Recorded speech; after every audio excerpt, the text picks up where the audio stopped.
नमस्कार students. Unit 4 में आज हम एक नया टॉपिक स्टार्ट करने जा रहे हैं जिसका नाम है विस्मरण या फॉरगेटिंग। स्टूडेंट्स, इससे पहले हमने धारण या रिटेंशन किसे कहा जाता है, धारण के प्रकार और धारण को अध्ययन करने के लिए जिन विधियों का प्रयोग किया जाता है उनका अध्ययन हम कर चुके हैं। फॉरगेटिंग जो है वह धारण का एक विपरीत कॉन्सेप्ट या संप्रत्यय है। विस्मृति स्मृति का एक नकारात्मक या ऋणात्मक पक्ष है।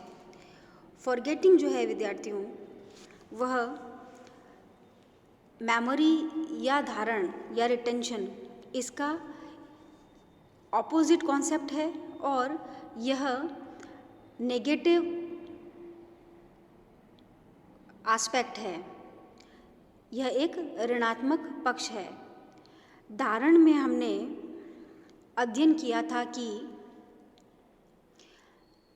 जिन भी सूचनाओं का हम अधिगम करते हैं उन सूचनाओं को मस्तिष्क में मेमोरी ट्रेसेस या स्मृति चिन्हों के रूप में संचित रखना धारण है और आवश्यकता पड़ने पर इन सूचनाओं को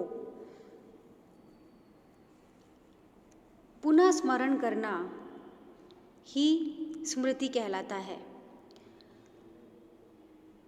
अब यदि जो आपने धारण किया है या जो आपकी स्मृति में इंफॉर्मेशंस या सूचनाएं स्टोर्ड है उन्हें आप पुनः स्मरण नहीं कर पाते हैं तो वह विस्मृति या फॉरगेटिंग कहलाता है। स्टूडेंट्स, हम साधारण शब्दों में कह सकते हैं कि जो सूचनाएं आपने याद कर ली हैं और आवश्यकता पड़ने पर आप उन्हें रिकॉल कर पाते हैं या पुनः स्मरण कर पाते हैं तो उसे हम मेमोरी या रिटेंशन या स्मृति कहते हैं। और यदि आप याद की गई किसी सूचना को भूल जाते हैं, पुनः स्मरण नहीं कर पाते हैं तो उसे हम फॉरगेटिंग या विस्मरण कहते हैं। धारण जो है वह एक पॉजिटिव एस्पेक्ट है, धनात्मक पक्ष है और विस्मृति जो है वह नेगेटिव या ऋणात्मक पक्ष है। अब फॉरगेटिंग को या विस्मरण को मनोवैज्ञानिकों ने अलग अलग रूप में परिभाषित किया है।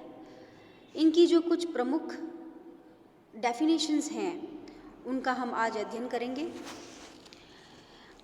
मन ने 1967 में विस्मृति को परिभाषित करते हुए कहा, अर्जित सामग्री का पुनः स्मरण करने में असफलता ही विस्मरण है।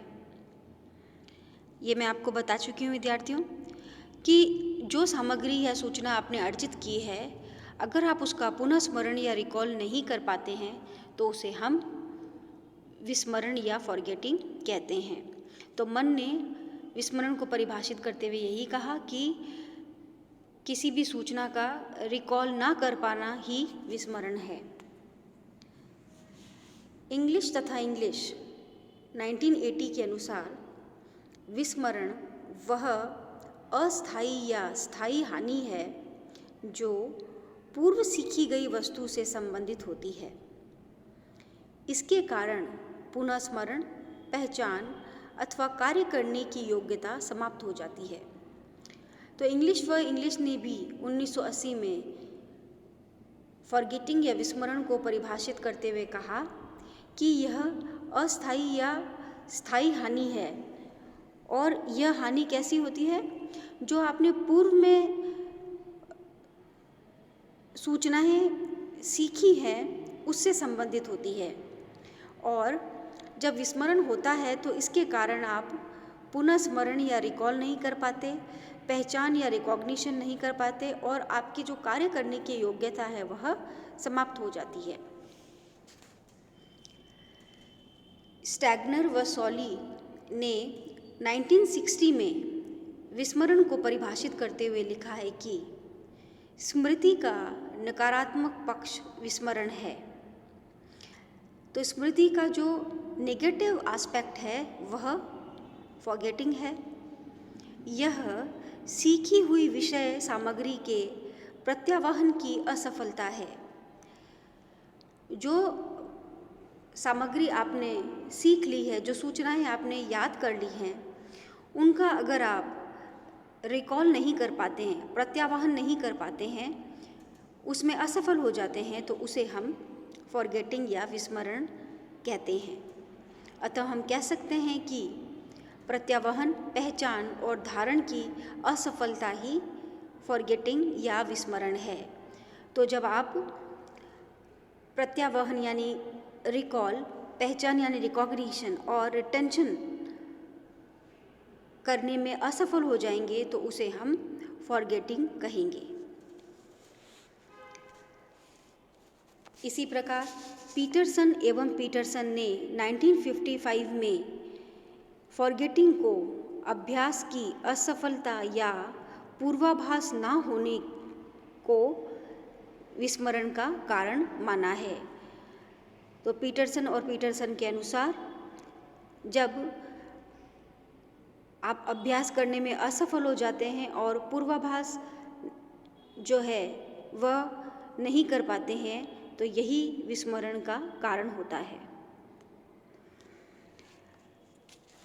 तो हम संक्षेप में ये कह सकते हैं कि विस्मरण एक ऋणात्मक पक्ष है और विस्मरण के अंतर्गत जो सीखी गई सूचनाएं हैं उनका पुनः स्मरण व्यक्ति नहीं कर पाता है और उसे ही हम विस्मरण कहते हैं।